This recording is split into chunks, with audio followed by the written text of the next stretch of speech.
Today, we are uncovering hidden tales and going to the core of history. Welcome to another episode of Unfolding History, where we dissect the past to make sense of our present. In this episode, we are uncovering the chilling story of the Wounded Knee Massacre of 1890 and the bloody aftermath that got stained in American native history.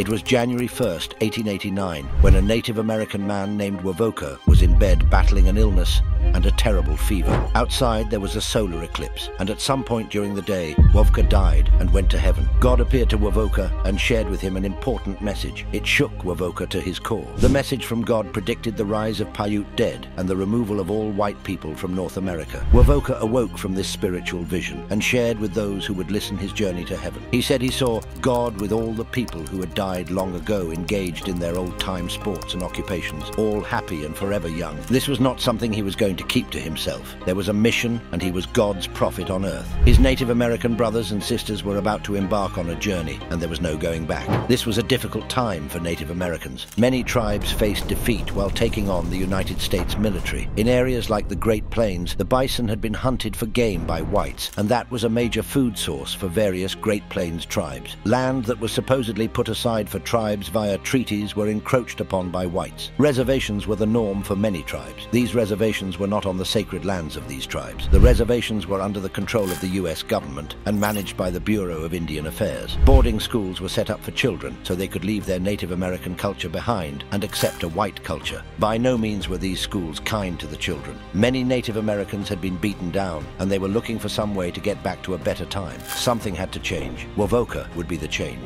The prophecy shared by God to Wilson would succeed if the following terms were met. 1. All Native Americans were to live righteously. 2. They were to create cross-cultural relations with other nations. And finally, they were to perform a traditional dance known as the ghost dance. Woka was born into the northern Paiute nation in Nevada sometime around 1856 to 1863. His Paiute name was Woka, which translates to the cutter of wood, or simply the cutter, and he spent his childhood on a ranch owned by the Wilson family. He worked on their ranch and was given the name Jack Wilson. Woka walked between two worlds. He was taught Christianity by the Wilsons, but learned the ways of a shaman with his Paiute people. Woka decided to bring his people a message of rebirth and revitalization. It was Woka who received an important message from God, and it was the ghost dance. It would lead to a paradise on earth where Native Americans living and dead would be reunited for a millennium. Nearly 1 year after the vision, Woka's ghost dance would be accepted by tribes from North Dakota down to Texas. Their dance was peaceful and was done to bring on a better world. It was not viewed that way but whites. On December 29,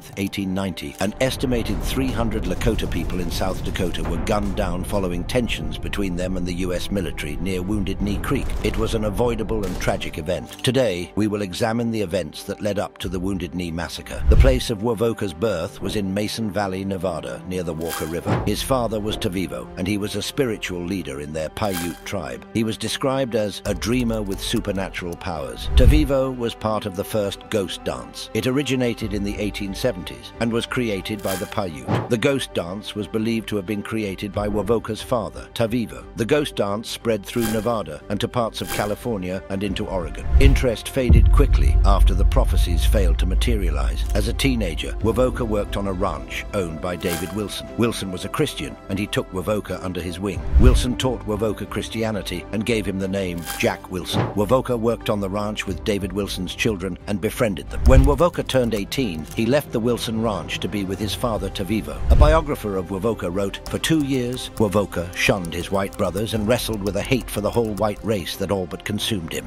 While in his 20s, Woka married and traveled to places like California, Oregon, and Washington. During his travels, Woka met a Squaxin man named John Slocum. He was the head of the Indian Shaker Church. As a child, Slocum was killed in an accident. His brothers had left to get a casket to bury him in, but something amazing happened. Slocum's body began to move, and people were stunned to see he was alive. Slocum claimed he had met God, who had a message for Native Americans. They were to accept the teachings of Jesus Christ. Slocum created the Indian Shaker Church and recruited missionaries to spread the word. A group of missionaries met Woka in Oregon. The young Woka left a major impression on the missionaries. It was written, "It is said among the northern Indians that on this journey those apostles met a young man to whom they taught their mysteries, and is now working even greater wonders among his own people. This man can be no other than Woka. Woka brought together Christianity and Native Native American religions. He began his public ministry in the mid-1880s. Sometime around 1888 or 1889, Woka began hearing voices in his head. Not long after that, Woka had his encounter with God during the eclipse of the sun. The instructions for the ghost dance were given to Woka. It was to be performed at certain times over a period of 5 consecutive days. Those that did the ghost dance were to live clean lives and not fight with the whites. They were to work hard and love one another. Also, they were to follow God's chosen leaders. Those who performed the ghost dance were to experience no old age or sickness or death. Woka also told those he preached to that God had given him power over the elements so he could make it rain or snow if he wanted. The ministry of Woka spread. One Paiute woman told a newspaper about the teachings of Woka. She said, "He says that the spirits of the Paiute warriors who have died are to return to earth and resume their old forms." Those who heard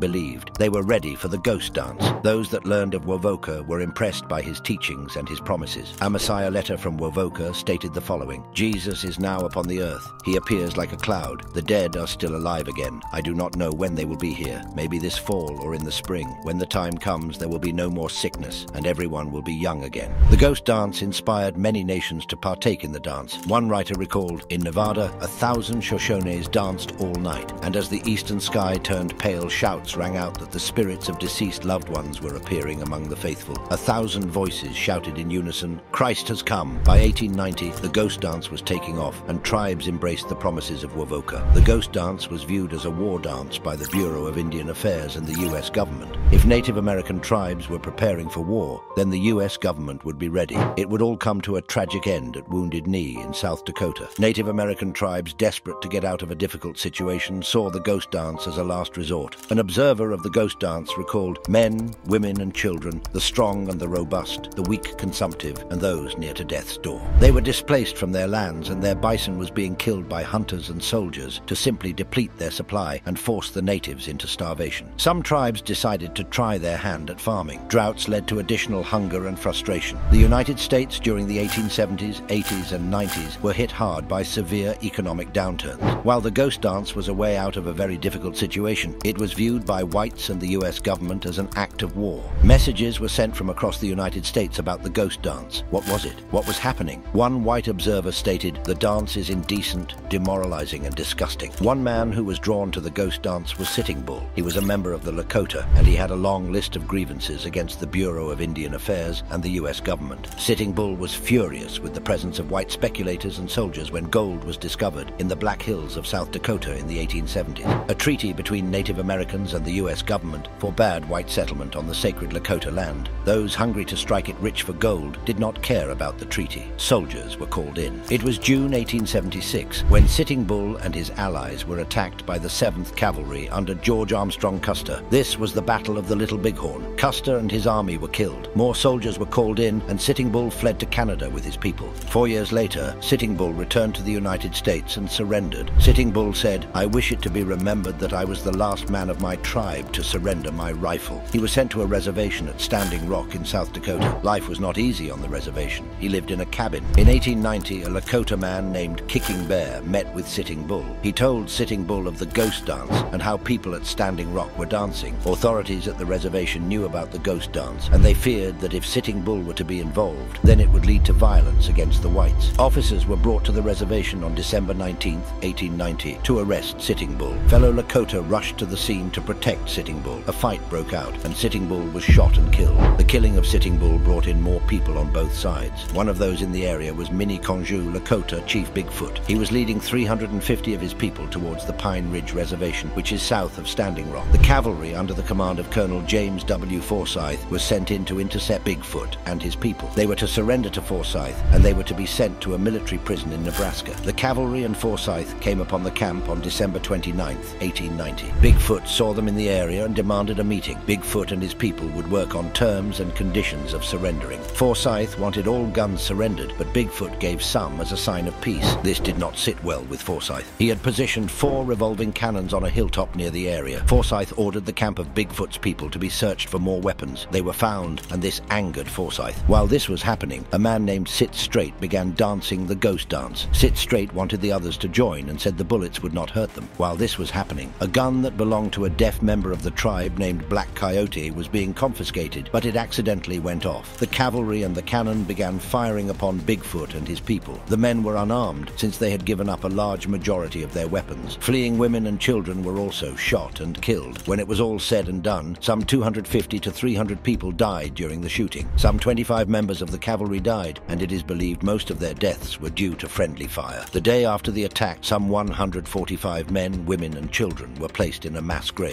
Dr. Charles Eastman, a Dakota man, went to the scene of Wounded Knee some 3 days after the attack. He was joined by some 90 people to bury the dead. Eastman was told it was a battle, but from what he examined from the dead, it was a heartless massacre. He remembered the horrible scene. Some of our people discovered relatives or friends among the dead, and there was much wailing and mourning. When we reached the spot where the Indian camp had stood, among the fragments of burned tents and other belongings, we saw frozen bodies lying close together or piled one upon another. Colonel James W. Forsyth was stripped of his command, and an investigation was ordered. Forsyth was found innocent, and he returned to service. 20 men who were part of the cavalry at Wounded Knee received the Congressional Medal of Honor. Forsyth and his men were treated as heroes. Wounded Knee has been viewed as the last battle between Native Americans and the American military. It was not a battle, but a massacre. News of the massacre at Wounded Knee made its way back to Woka. He met with some fellow Native Americans to decide what was the right move following Wounded Knee. It was a difficult decision, but the ghost dance had to be put to an end. Wovoka still preached, but it wasn't the same as before. However, people would purchase hats worn by Wovoka, believing they had special powers to heal them. Wovoka returned to the Wilson Ranch. He died in 1932. Wovoka was remembered by a man who knew him. "I submit that he was a very great man who, without help, tools or understanding, tried to better the lot of his people who were hit by a cataclysm with which they were unable to cope." This was not the last time that Wounded Knee was in the news. In 1973, members of the American Indian Movement, AIM, and Oglala Lakota people occupied Wounded Knee to shed light on the injustices faced by Native Americans, including years upon years of broken treaties and broken promises. This was not the only protest from Native Americans at the time. There was a protest and occupation at Alcatraz Island in San Francisco. For 71 days, Wounded Knee was occupied, but 300 armed federal authorities descended into the area and gunfire broke out. 2 native men were killed and 8 were wounded. The activists then surrendered. As we conclude this episode, don't forget to like, comment your thoughts, and hit that subscribe button to stay up to date with our latest episodes.